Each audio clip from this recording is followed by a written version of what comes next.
The best of the Morning X. 99X. All right, we're talking Uber horror stories, both sides of the glass divider. Love it. Morning X, good morning. Who is this? Good morning. This is Nicole. Hi, Nicole. Are you a driver or a rider?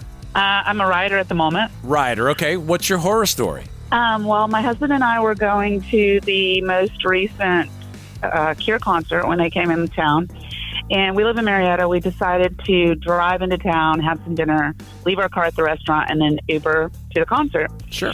So we took a little longer than expected, and we're running a little late. My husband gets the Uber, and he goes to open the door for me, and I look in the back seat, and it is absolutely covered. I mean, every inch covered with what appears to be dog hair, some kind of hair. Oh. Yeah. Gross. So I gingerly get in the car, and I'm wearing black pants, and it looks like there were about 10 yellow labs rolling around in the back of the car. I mean, just every inch of the upholstery was covered. That's so gross. From somewhere, it was pretty bad. It was pretty bad. Remarkably, there was not a bad smell in the car. You would expect that, right? Well, maybe that was just the custom seats. Clean out the car. Did you give him a bad rating? And the lady immediately launches into a story about how she came from another state and she lost all her good ratings somehow. Like Uber reset her account, and how she had her car had been in the shop and she had just managed to get enough money to get it out. And it was just this whole sob story. And I'm texting my husband meanwhile, like, what in the world is going on? I don't like that. So it felt like punching down. You know what I mean? It felt like punching down to give her a bad rating after all that. She gaslit you. She full-on gaslit you into not giving her a bad rating. And you were BS. in a hurry. You were trying to get to the Cure concert. Yes. Thanks for sharing the story. We appreciate you listening. Absolutely. Thank you. Have a great day. Problem We'll is see you later. give a bad rating and then you get a bad rating. I know. It's terrible. It's just no-win bad. situation. Hey, Morning X, who's this?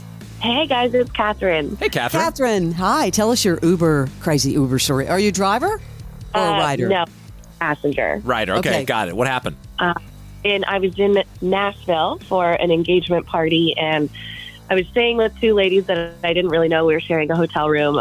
We were there for the same party, and we took a Lyft to Broadway downtown, and our driver was really hot.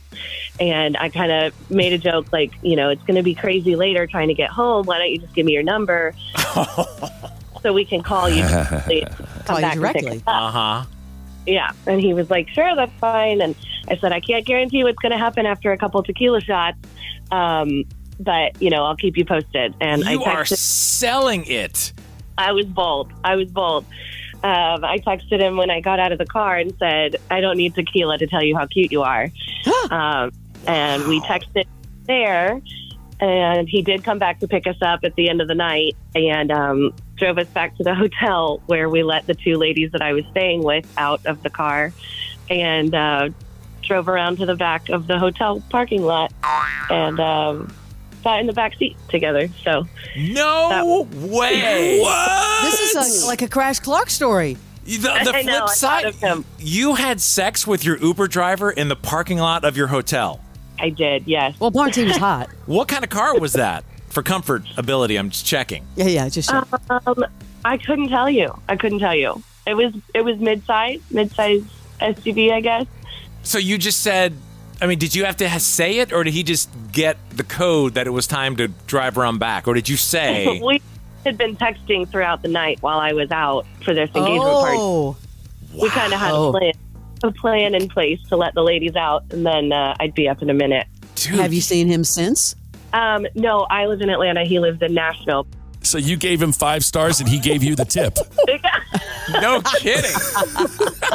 I can't believe that these stories, you would fantasize about these things happening, but I can't believe people are actually doing them, including someone on this show. Yeah, a girls' trip in Nashville. I know how it goes, the bachelorette parties. Wow. Are you married now? No. Okay. And do you need a ride anywhere? Crash is signing up for Uber. All right. Hey, I appreciate the story. Thank you very much. Thanks for sharing. Thanks, guys. Damn, Crash. Now I want to see what the guy looks like. Crash, your people. Right. I want to see what she looks like.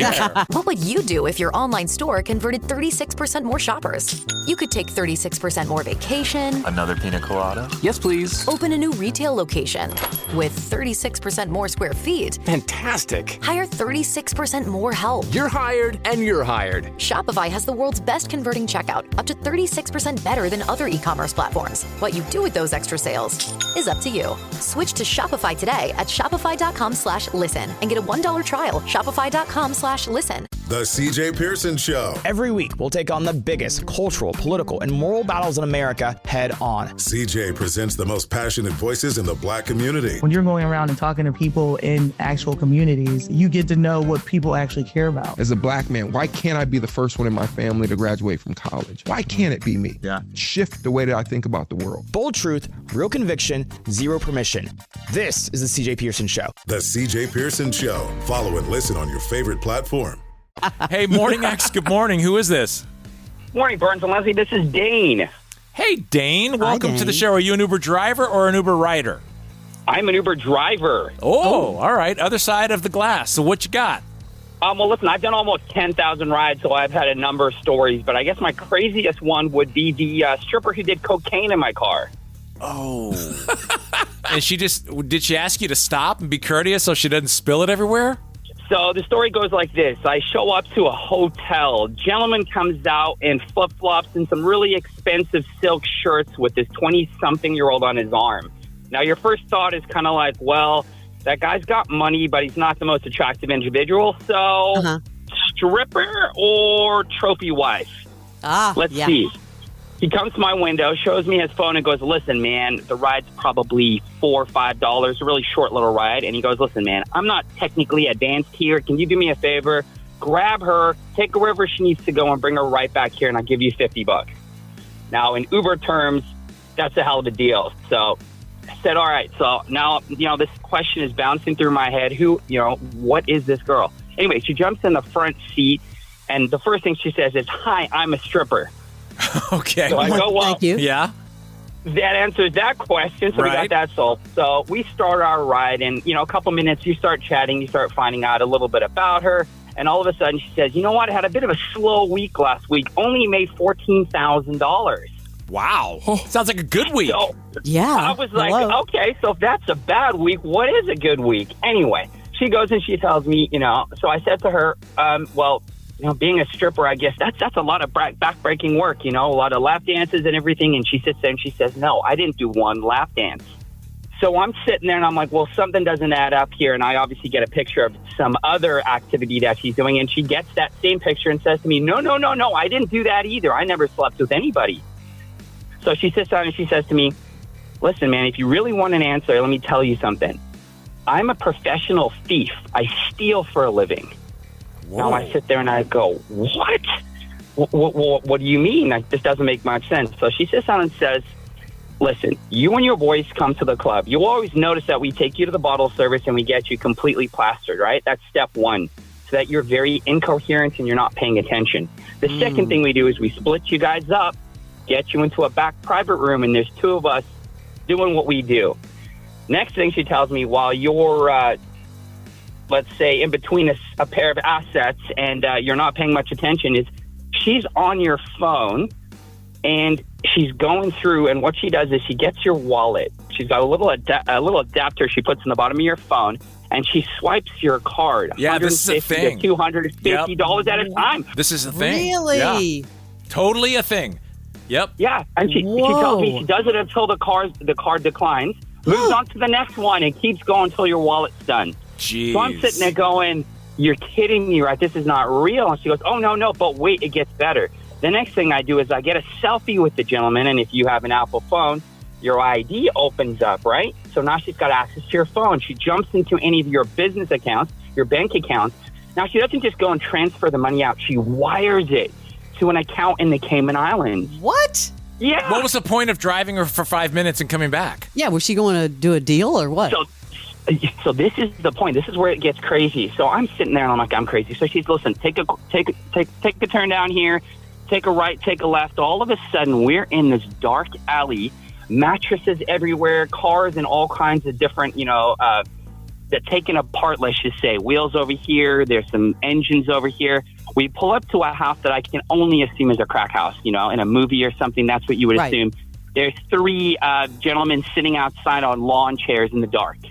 She rolls inside and says, listen, I'm going to be 5 minutes. Hold on. Now, this girl had nothing but a small little purse with her.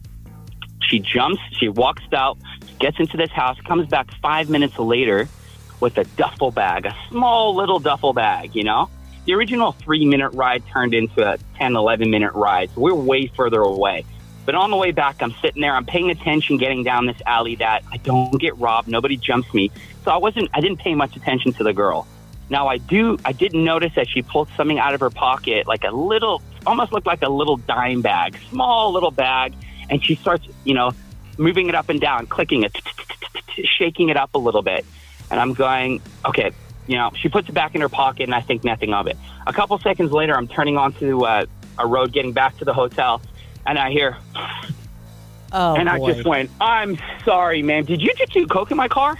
And she goes, oh, I'm so sorry. How rude of me. Would you like some? Oh, God. And of course, that is obviously the reason I'm upset, So I just said, man, please don't do coke in my car. I take my 3 beautiful daughters to school in this car. Yeah. And I don't want some fentanyl-laced crap floating around in my car. I do airport runs. Imagine you go to the airport and the dog outside just goes ape and decides, all right, it's time for you to be arrested. I got evidence all over my car now, residue.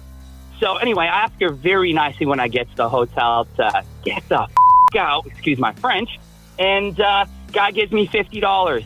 Spent the rest of that the next day getting my car, ozone clean to get rid of all the particles and details. $250 it cost me. Unbelievable. Moral of the story, do not drive strippers.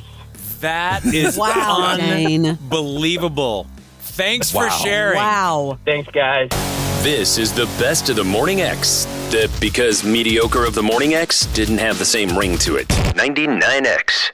The CJ Pearson Show. Every week, we'll take on the biggest cultural, political, and moral battles in America head on. CJ presents the most passionate voices in the Black community. When you're going around and talking to people in actual communities, you get to know what people actually care about. As a Black man, why can't I be the first one in my family to graduate from college? Why can't it be me? Yeah. Shift the way that I think about the world. Bold truth, real conviction, zero permission.